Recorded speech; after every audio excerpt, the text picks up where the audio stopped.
Hello everyone, B bachelor of mathematics channel में आप सभी लोगों का स्वागत है।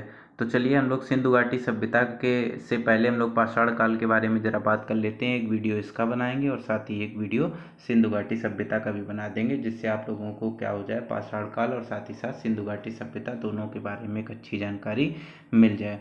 तो पहला क्वेश्चन हमारा है, रॉबर्ट्स ब्रूसफुट थे। तो सबसे पहले आप लोगों को पता होना चाहिए, रॉबर्ट्स ब्रूसफुट जो थे उन्होंने 1853 में पूरा पाषाण काल की जितनी भी चीज़ें थी उनकी खोज की थी। तो इन्होंने ज़मीन में दबी हुई सारी ही चीज़ों की खोज की थी। इस वजह से ये क्या थे, एक भूगर्भ वैज्ञानिक ही थे। और साथ ही साथ इन्होंने जो पुरानी चीज़ें निकली थी उनका क्या किया था, अध्ययन भी किया था। इस वजह से ये पुरातत्वविद भी थे। इन्होंने रॉबर्ट्स ब्रूसफुट जो थे, इन्होंने क्या किया था, लिखावट के आधार पर 3 भाग कालों में इसको पाषाण काल को बांट भी दिया था।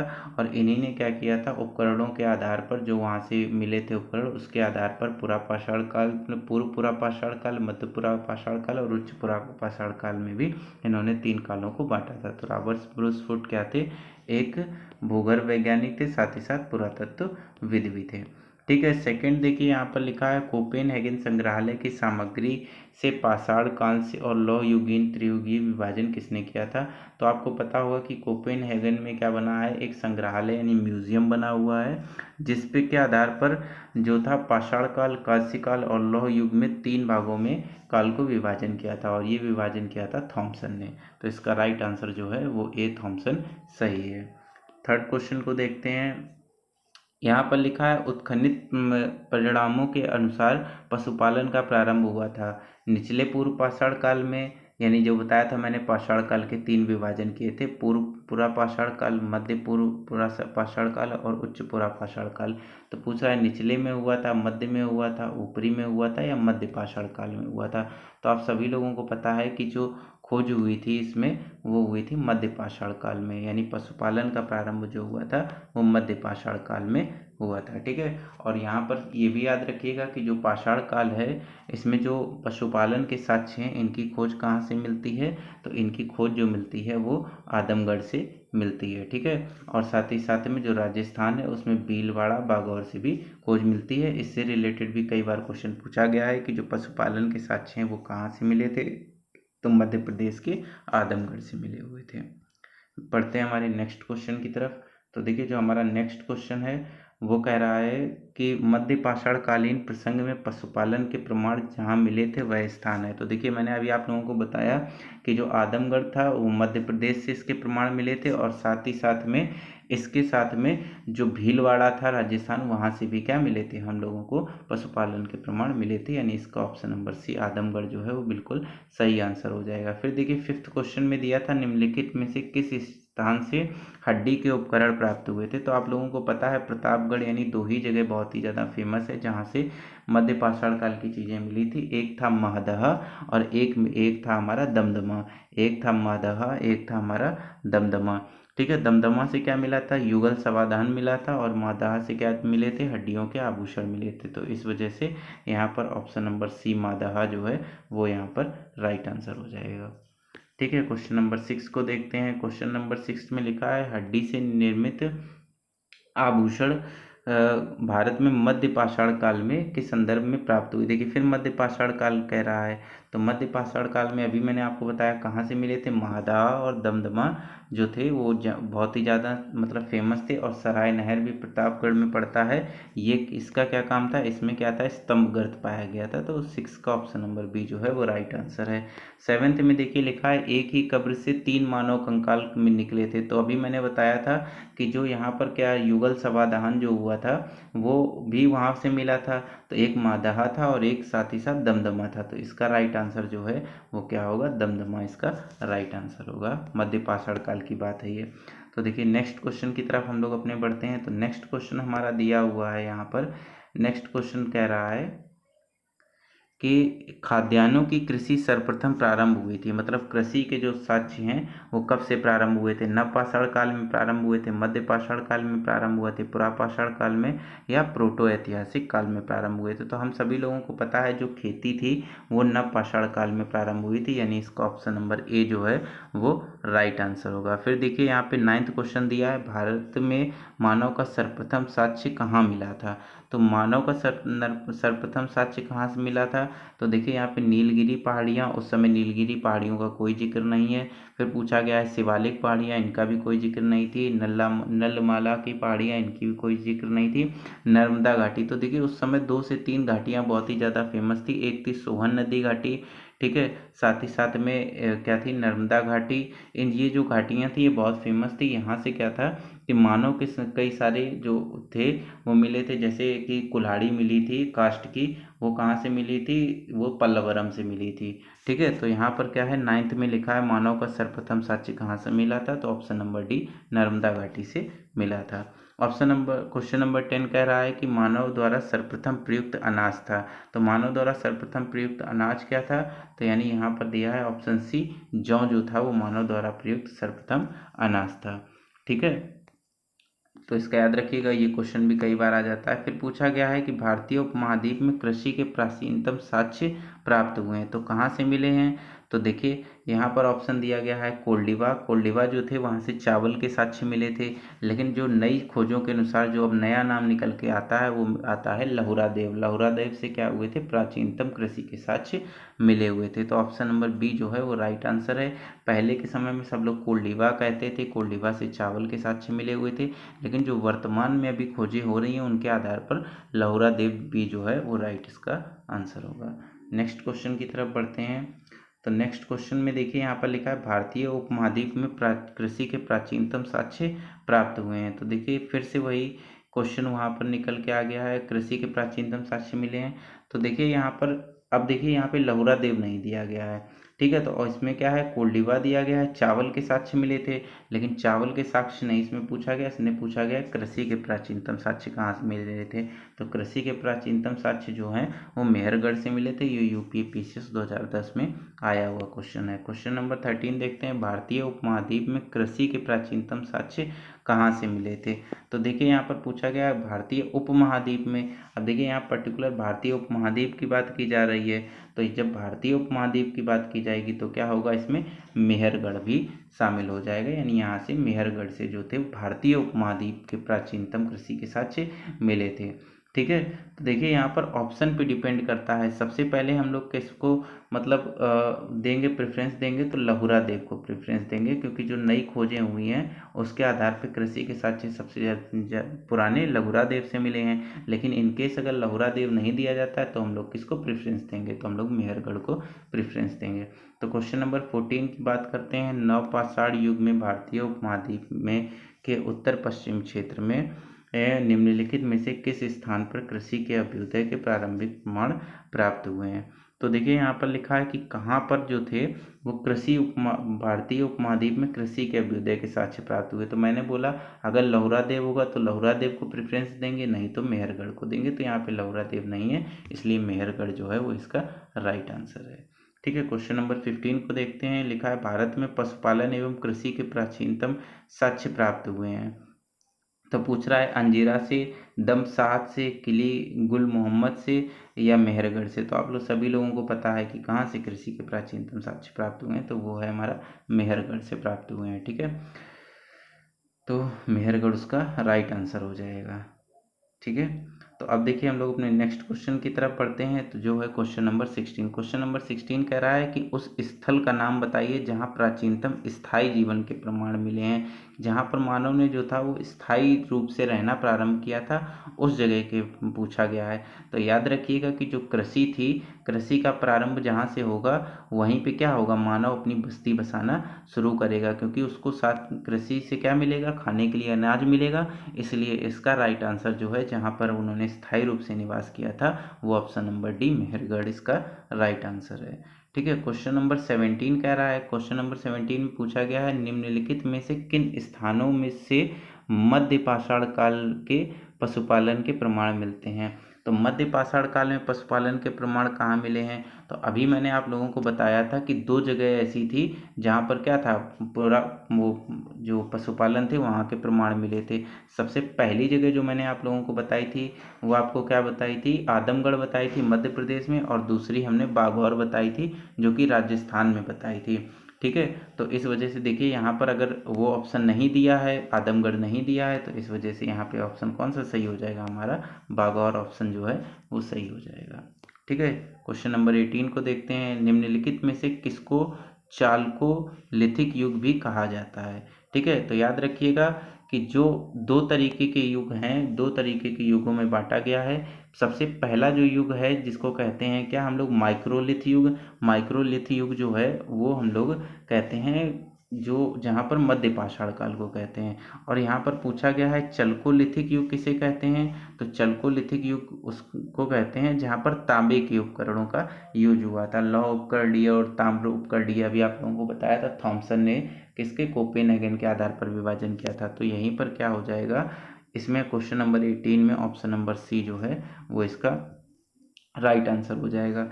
क्वेश्चन नंबर 19 लिखा है, निम्नलिखित में से किस एक पुरास्थल में पाषाण संस्कृति से लेकर हड़प्पा सभ्यता तक की संस्कृति के अवशेष प्राप्त हुए। यानी देखिए पाषाण संस्कृति जो थी वो हमारी क्या थी, प्राक ऐतिहासिक थी। ठीक है। और साथ ही साथ में हड़प्पा संस्कृति थी जो हमारी ये आद्य ऐतिहासिक थी। तो लिखा है कि कहाँ से लेकर कहाँ तक के इसमें सारे उपकरण प्राप्त हुए हैं, मतलब जहाँ से सारे सांस्कृतिक अवशेष प्राप्त हुए हैं, कोई भी ऐसा नहीं है कि जो वहाँ से छूटा हुआ हो। तो ये ऑप्शन है ऑप्शन नंबर बी, मेहरगढ़। यानी पाषाण संस्कृति से लेकर के हड़प्पा सभ्यता तक के जितने भी सांस्कृतिक अवशेष पाए गए हैं वो कहाँ से पाए गए हैं, मेहरगढ़ से पाए गए हैं। और मेहरगढ़ से अभी हम लोगों ने थोड़ी देर पहले क्या पढ़ा था, पशुपालन के साथ साथ कृषि के साक्ष्य भी पाए गए हैं। ठीक है। तो पिछली चीज़ें भी रिकॉल करते हुए हम लोग चलते हैं। तो देखिए यहाँ पर अगला दिया गया है क्वेश्चन नंबर 20, लिखा है नवदा टोली का उत्खनन किसने किया था। ठीक है। नवदा टोली का उत्खनन किसने किया था, तो ये इसका जो उत्खनन किया था वो पूना के एक प्रोफेसर थे, एच.डी. सांकलिया ने कराया था। ठीक है। तो यहाँ पर क्या था, ये ताम्र पाषाण काल का एक प्रमुख जगह थी। नवदा टोली जो थी वो ताम्र पाषाण काल का एक प्रमुख जगह थी। और इसका जो जो उत्खनन था वो कराया गया था एच.डी. सांकलिया ने। ठीक है। तो यहाँ पर क्या आ जाएगा, यहाँ पर याद रखना कि तांबा है, तांबे का लोग क्या करते हैं, संकलन करते हैं। तो याद रखिएगा कि नवदा टोली था, टोली बना करके संकलन करते हैं, मतलब ये अपनी टोली लेकर के आए थे। कहा था चलो यहाँ पर ढेर सारा क्या मिल रहा है, तांबा मिल रहा है। तो टोली जो था वो किस युग में था, ताम्र पाषाण काल के युग में था।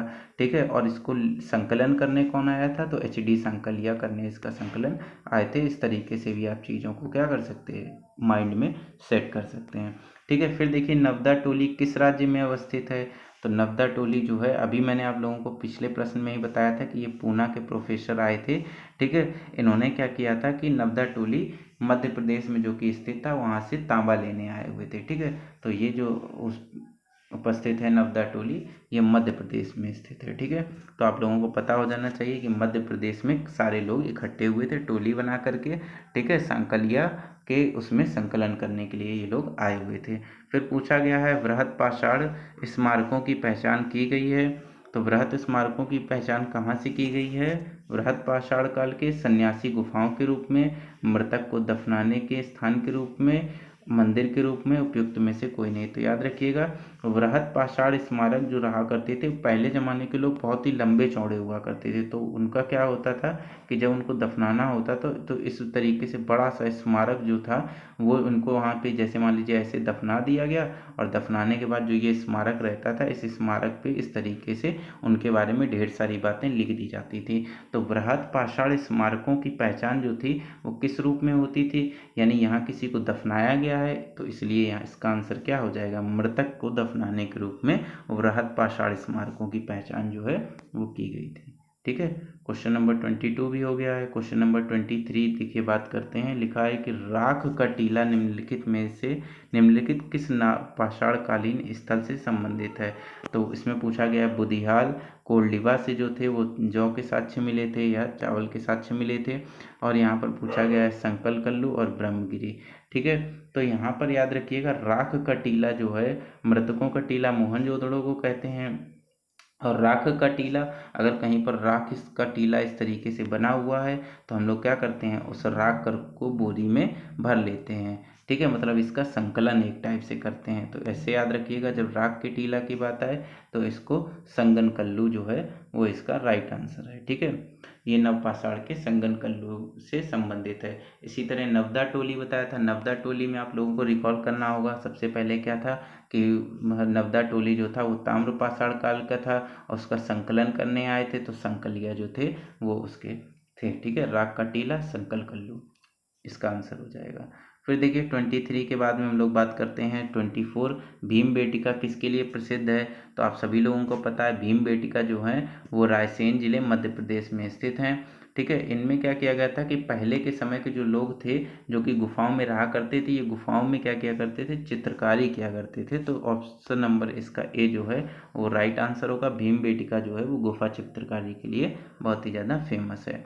क्वेश्चन नंबर 25 में पूछा गया है कि निम्नलिखित में से कौन सा स्थल प्रागैतिहासिक चित्रकला के लिए प्रसिद्ध है। तो अभी मैंने बताया कि जो भीम बेटिका की गुफाएं हैं उनमें क्या किया करते थे लोग, वहाँ पर चित्रकारी किया करते थे। तो 25 का ऑप्शन नंबर बी जो है वो राइट इसका आंसर हो जाएगा। भीम बेटिका की गुफाएं कहाँ स्थित हैं, देखिए अभी बताया था रायसेन जिला में स्थित हैं, और कहाँ रायसेन जिला में, और कहाँ पर स्थित हैं, मध्य प्रदेश में स्थित हैं। तो देखिए यहाँ पर रायसेन जिला जो है वो इस तरीके से दिया गया है। क्वेश्चन नंबर 27, भारत में किस शिलाश्रय से सर्वाधिक चित्र प्राप्त हुए हैं। कौन सी ऐसी शिलाश्रय रही जहाँ से सर्वाधिक चित्र प्राप्त हुए। तो भीम बेटिका की जो गुफा थी वहाँ की जो शिलाएं या पत्थर थे वहाँ से सबसे ज़्यादा जो चित्र थे वो पाषाण काल के प्राप्त हुए हैं। फिर लिखा है कि गैरिक मृदभांड ओपीसी का नामकरण हुआ था। तो ओपीसी का नामकरण कहाँ हुआ था, तो गैरिक मृदभांड जो है वो हस्तिनापुर जिले में पाए गए थे। ठीक है, अब देखिए नेक्स्ट क्वेश्चन की बात करते हैं। नेक्स्ट क्वेश्चन 29 दिया गया है, ताम्राशय काल में महाराष्ट्र के लोग मृतकों को घर के फर्श के नीचे किस तरह रखकर दफनाते थे। फिर लिखा है कि किस डायरेक्शन में रख के दफनाते थे, उत्तर से दक्षिण में, या पूरब से पश्चिम में, या पश्चिम से पूर्व में, दक्षिण से उत्तर में, या उत्तर से दक्षिण की ओर दफनाते थे। तो याद रखिएगा कि जो लोग दफनाते थे वो उत्तर से दक्षिण की ओर रख करके उन्हें दफनाया करते थे। ठीक है, ये उनका कल्चर था। और क्या था कि साथ ही साथ में जब ये यहाँ पर इन लोगों को दफनाते थे तो साथ में इनकी जो मतलब तांबे की जो वस्तुएं थी जो ये पहनते थे, कड़ा अड़ा वगैरह, इसको भी क्या करते थे उस साथ में लेकर के दफना दिया करते थे। उत्तर की तरफ सिर रहता था और दक्षिण की तरफ पैर रहता था। ठीक है, और महाराष्ट्र के लोग ये करते थे। लिखा है निम्नलिखित में से किस स्थल से मानव कंकाल के साथ कुत्ते का कंकाल भी शवदाह से प्राप्त हुआ है। ठीक है, तो पूछा गया है कि ब्रह्मगिरी, बुर्ज होम, चिरांद या मॉस्किटो, कौन सी ऐसी जगह है जहाँ पर युगल शवाधान के साथ में यानी मानव के साथ में कुत्ते का भी पाया गया है। तो कुत्ता जो है वो लोग अपने घरों में पालते हैं यानी होम में पालते हैं। तो याद रखिएगा कहाँ से मिला है ये चीज़, बुर्ज होम से मिला है। क्वेश्चन नंबर 31 की बात करें, निम्नलिखित में से किस स्थान पर मानव के साथ कुत्ते को दफनाए जाने का साक्ष्य मिला है। तो अगेन रिपीटेड क्वेश्चन है, तो इसका ऑप्शन नंबर ए जो है वो राइट आंसर है, यानी बुर्ज होम से मिला है। उसने लिखा है कि 32 गर्त आवास के साक्ष्य प्राप्त हुए हैं। तो ये मैंने आप लोगों को बताया था, गर्त आवास कहाँ से मिलेगा, गर्त आवास जहाँ पर लोग रहेंगे, आवास जहाँ पर होगा, और आवास कहाँ पर है, बुर्ज होम में है। ठीक है, उसमें ही होम आ रहा है। अब देखिए लास्ट में लिखा है विंध्य क्षेत्र के किस शिलाश्रय से सर्वाधिक मानव कंकाल जो हैं वो प्राप्त हुए हैं। तो विंध्य में किस जगह से सर्वाधिक जो हैं शिलाश्रय से प्राप्त हुए हैं, तो लेखहिया जो जगह है यहाँ से क्या है सर्वाधिक मानव कंकाल प्राप्त हुए हैं। ठीक है, तो यहाँ ऑप्शन नंबर डी जो है वो इसका राइट आंसर होगा। ठीक है, 33 का ऑप्शन नंबर डी जो है वो राइट आंसर है इसका। अब देखिए निम्नलिखित है, भारतीय पुरातत्व सर्वेक्षण निम्नलिखित विभागों मंत्रालयों में से किस संलग्न कार्यालय है। मतलब ये पूछा गया है इसका कि जो भारतीय पुरातत्व सर्वेक्षण है वो प्रेजेंट टाइम में जो है वो किसके अंदर आता है। ठीक है, तो याद रखिएगा कि जो ये भारतीय पुरातत्व सर्वेक्षण है ये क्या करता है, हमारी पुरानी संस्कृति को लेकर के वापस आता है। मतलब संस्कृति के बारे में जानने के बारे में ये उत्प्रेरित करता है। तो संस्कृति एवं विकास मंत्रालय इसका पूरा नाम है। तो संस्कृति एवं विकास मंत्रालय के अंतर्गत जो है वो भारतीय पुरातत्व सर्वेक्षण जो है वो आता है। भारतीय पुरातत्व का जनक किसे कहा जाता है। तो याद रखिएगा कि भारतीय पुरातत्व का जनक किसे कहा जाता था, जो अलेक्जेंडर कनिंघम थे। इन्होंने क्या किया था, भारतीय पुरातत्व विभाग का मतलब गठन किया था। ये भारतीय पुरातत्व का नहीं, भारतीय पुरातत्व विभाग का गठन किया था, जिसमें के अंतर्गत क्या किया जाता था, इन सारी चीज़ों का मतलब अध्ययन किया जाता था। इस वजह से अलेक्जेंडर कनिंघम को भारतीय पुरातत्व का जनक कहा जाता है। फिर लिखा है 36 में राष्ट्रीय मानव संग्रहालय कहाँ स्थित है, तो राष्ट्रीय मानव संग्रहालय जो है वो भोपाल में स्थित है। इसका नाम जो है वो इंदिरा गांधी राष्ट्रीय मानव संग्रहालय भी है, ठीक है। तो इसका नाम इंदिरा गांधी राष्ट्रीय मानव संग्रहालय है, ये भोपाल में स्थित है। तो 36 क्वेश्चन की श्रृंखला थी हमारे पास में, जिसमें हम लोगों ने आज पाषाण काल को पूरा डिस्कस किया है। पाषाण काल से जितने भी क्वेश्चन आपके प्रीवियस ईयर में बने हुए हैं उन सबको हमने डिस्कस किया है। उम्मीद करते हैं वीडियो पसंद आया होगा। इसी तरीके से मिलते हैं हमारे नेक्स्ट वीडियो में, जिसमें हम लोग सिंधु घाटी सभ्यता से रिलेटेड जितने भी क्वेश्चंस होंगे उन पर अपना पूरा डिस्कशन करेंगे। कमेंट करिएगा सेशन आपको कैसा लगा, अच्छा लगा हो तो हमारे परिवार के साथ ज़रूर जुड़िए। मिलते हैं हमारे नेक्स्ट वीडियो में, तब तक के लिए बाय बाय।